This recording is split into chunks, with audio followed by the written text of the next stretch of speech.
uh, Abel Meszaros, I'm sure I'm saying that wrong, is writing from Hungary. What do I think about Flatwounds on acoustic? Um, I think if you're curious, you should try it. I don't love that. I don't love Flatwounds on acoustic. I've tried a few different things on acoustic.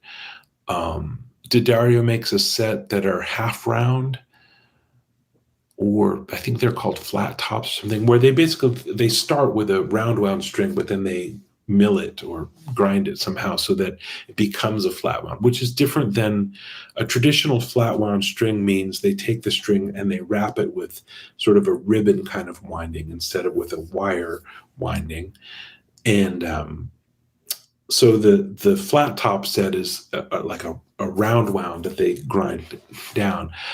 I like it. I like pure nickel on acoustic. I mean, I think it really depends on what you're doing, and what are you trying? What do you want your guitar to sound like, and what's your touch like? Anything really could work.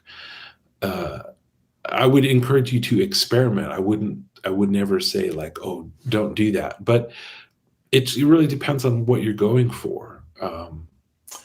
Flat ones would be nice in that right out of the package, they'd be mellower. And I don't always love brand new acoustic strings because they're so brassy sounding. So you would skip that part and you get straight to the mellow part. And if you like old records, like from the 60s and 70s, where the acoustic guitar sounds mellow, you might get your guitar to just sound like that, right out of the gate. So that could be really cool. Um, Alex says, I totally agree in regards of gear being something we constantly refine. I find it really interesting to hear about the tone journey and experience of players whose sound I admire so much.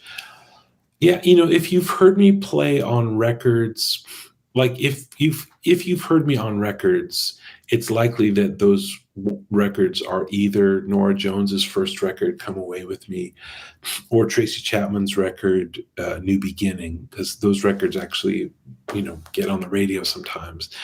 And those are generally me playing an ES 335 with round wound D'Addario strings with 12 to 52 or 54 or whatever with a plain G.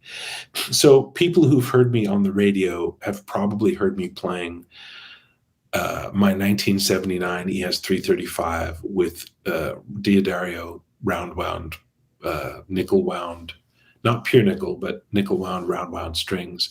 And that was my sound for a long time. In the last 10 or 15 years, I've tried different things, and now I think I'm trying to get closer back to that, but I'm enjoying the pure nickel just because it's a little bit warmer. Yeah.